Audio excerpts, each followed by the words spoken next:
So I've just got this dark brown now on my liner brush. I'm just going to go in here and I'm going to simply come down with a very thin line of dark, just there, all the way down with the brown colour, dark brown colour, and then I'm just going over that twice, which just makes it a slight little bit darker.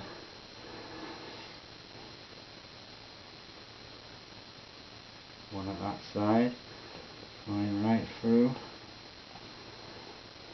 Reload every time. Then we've got one just coming through there. One coming through there.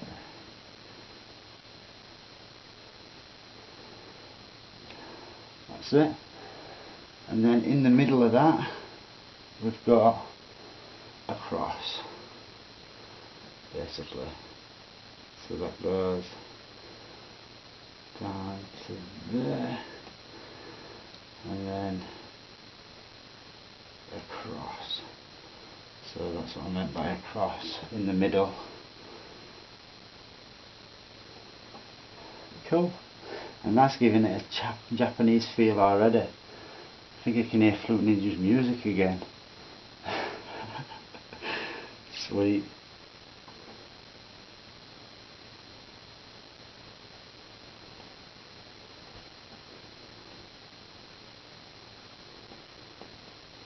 Now, just on this one here, you don't see quite as much detail, because it's on an angle.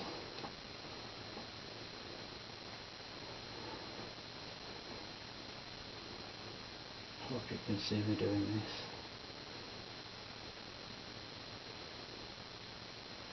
There. I'm going to go over that one again. Make it a tiny bit darker. Again, one on that side, but closer in this time. Same on that side. About like that. Cross in the middle. You know, it's not really taking as much. I want this to be a bit looser.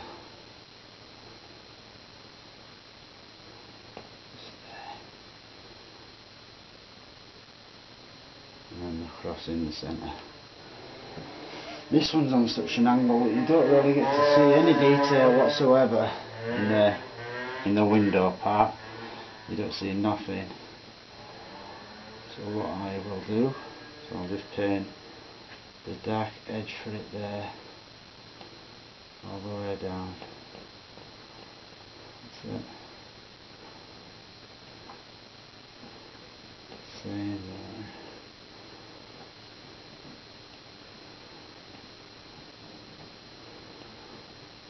Just a little tiny bit something that you can maybe see in there. But it's on an angle, you see. There's that one. It's on a right angle. Now I can just get a bit more of that dark brown, where I actually need some black and white with that. And just for this window, didn't get it exactly what I wanted it. Go over that slightly, and then I can put the dark back in again. Right, that'll do. Back to the dark.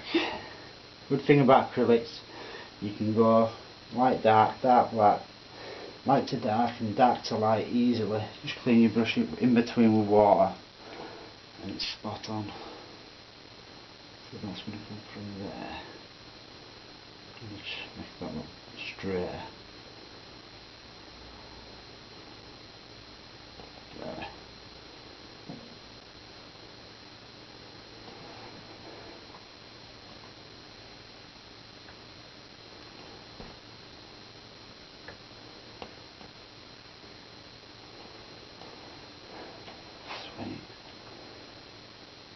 Right, just at the top of this, the very top edge, up in there, there's a highlight on it, and this highlight is more over there on the right hand side. There's a lighter one as well, just at the very top, and that'll mix into that. There. And that's going to clean off my brush again, just straight water, and come under that and blend it from dark to light so there's a shadow underneath. And that's about it for this stage. Right, so I've just put basically the other part that I cut out of the shape that I needed for this little building. It's like a mushroom building, if you like. But the actual thingy that I cut out for this building is being stuck over it. I put a tiny bit of PVA glue on, let it dry a tiny bit so it was just tacky, and then I've just pushed it on there, and hopefully that will pull off nicely. I've left it at the bottom so that I can get a grip of it and pull it off. Fingers crossed. It doesn't matter too much if a bit of paper stays on there, but I've actually put some tape on so I can pull it off. What I need to do while I've got this acrylic colour, I'm just going to take some of that light colour on the fill bit, and I know that I'm going to have some water down in here, you see. There's going to be a little pond just down in there, so I'm just going to apply some of that colour as a reflection for that. A nice little reflection for it. Something about like so. I'll probably put a bit of dark back over this again. I just wanted a little bit of something reflecting in there for that pagoda.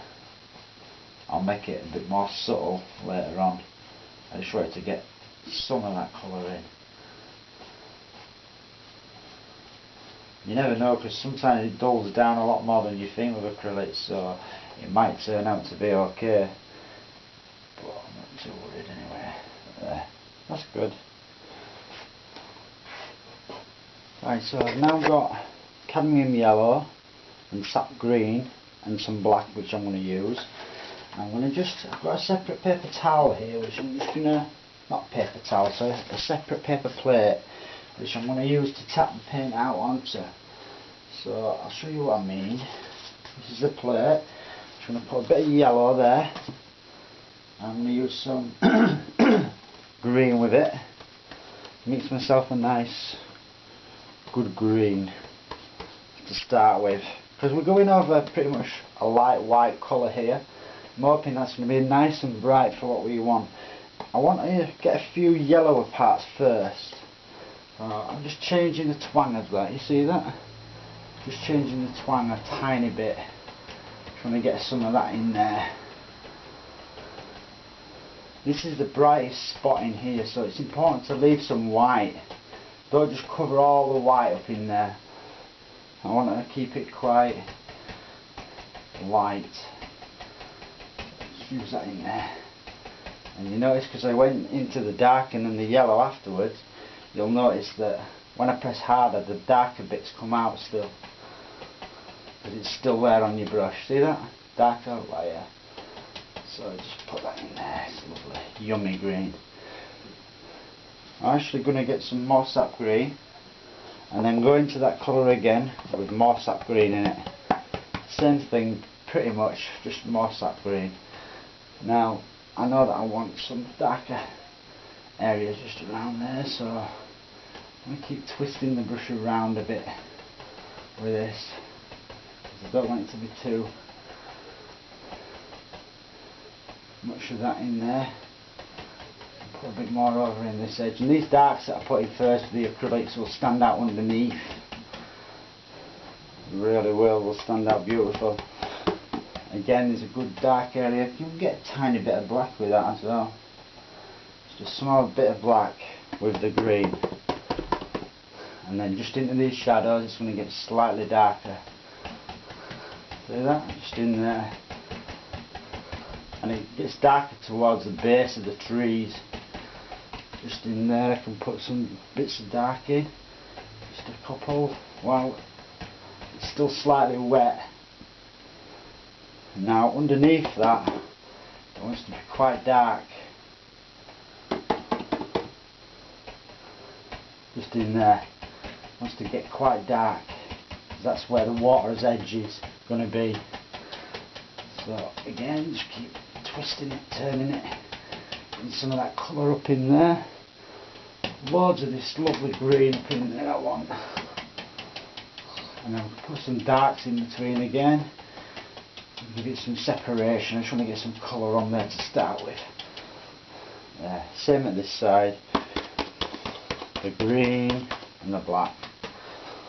But don't kill it all. You see these little light areas in there, you can put a bit of lighter greens into them areas, into them spots.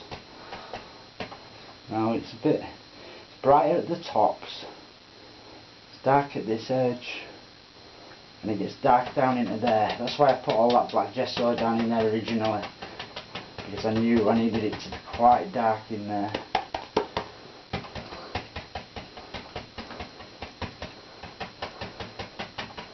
Now you can see why I put this template on now, because I'm painting around it basically, so when I pull it off, everything that I'm doing now will look like it's behind the little pergola thing. Again, I'm just tapping a bit of that colour. Then I'm going to go back to the yellow, get a bit more yellow on there.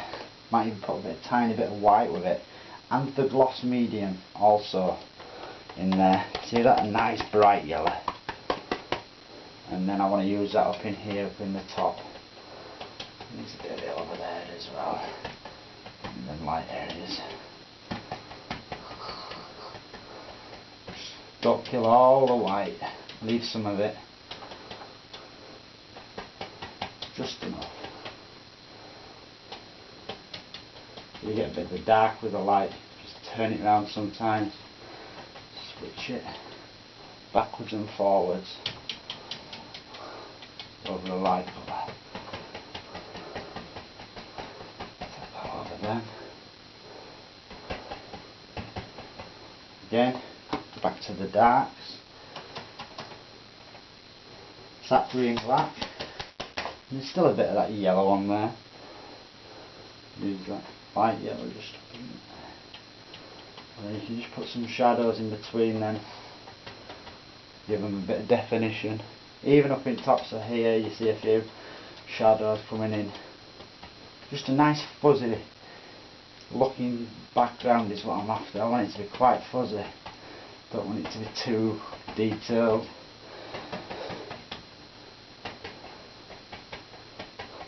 Something about that. So see, I'm going to have a really nice tree here on the right. So I know that this side still needs to be quite a bit darker. I'm just reloading. I'm just going to go into this spot. You want to have this tree in front of it, and it will help this tree to stand out by having these darker shadows, distinguished darker shadows on this right hand side. Quite a bit darker.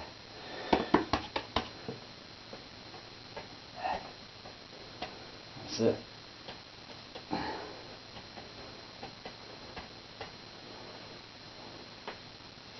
Right, so basically I want to get some more kind of yellow, white, sap green, mix that to the sap green, but I want it really bright, this colour. Now with that I'm going to push into it slightly and get a little ridge on the top corner.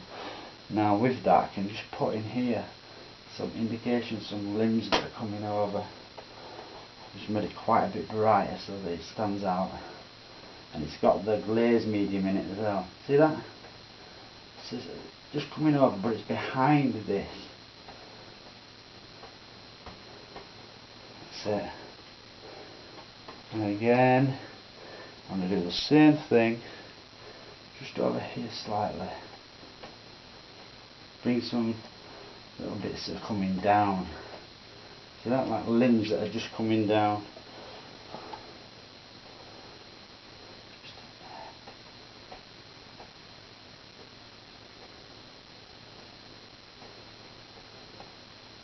That's it.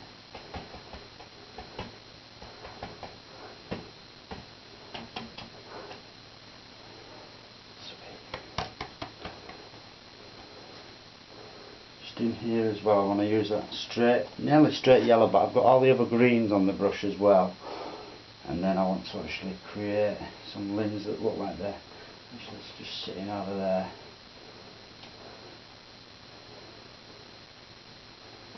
Come from a different direction when I get that side. Come actually down there. See that? So on that side of there.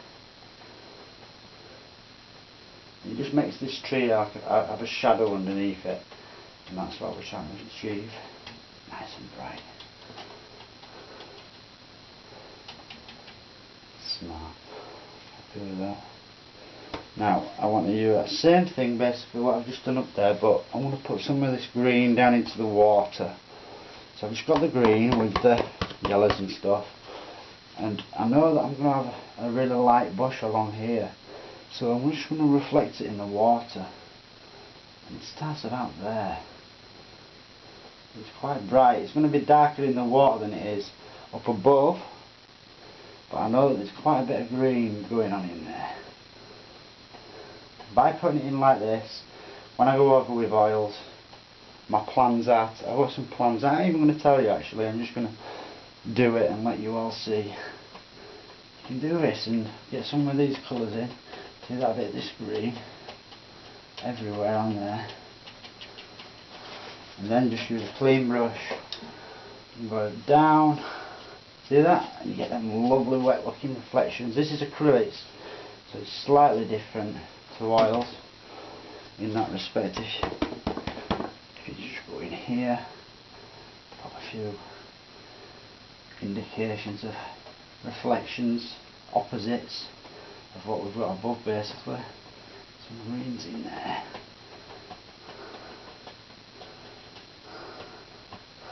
You go backwards and forwards as well between your darks and your lights.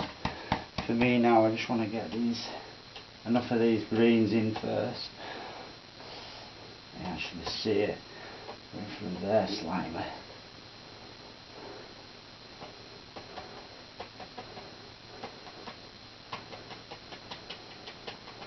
There's some brighter, see how I just tap that brighter, and then some darker. So I've got that bright one in, just tap around the edge of it with some lighter ones. There. Same over in here. Got a load of green just showing through. This will dull off again because of the gesso underneath. It always does, even with the glazed medium, it'll still slightly go darker, and that's a good thing. I want it to be dark in here, with a few of them green reflections just going on, even in there a bit. Cool. I want to put some branches and stuff up in there now. First of all, before I do that, I'm going to use a clean brush, and I'm just going to pull down on them reflections that I just did, and that'll really set them in there lovely. Nice, make them look slightly wet. That's going well. Maybe a couple of greens I've just seen going on in there. So again, I can just pull down on that, go across.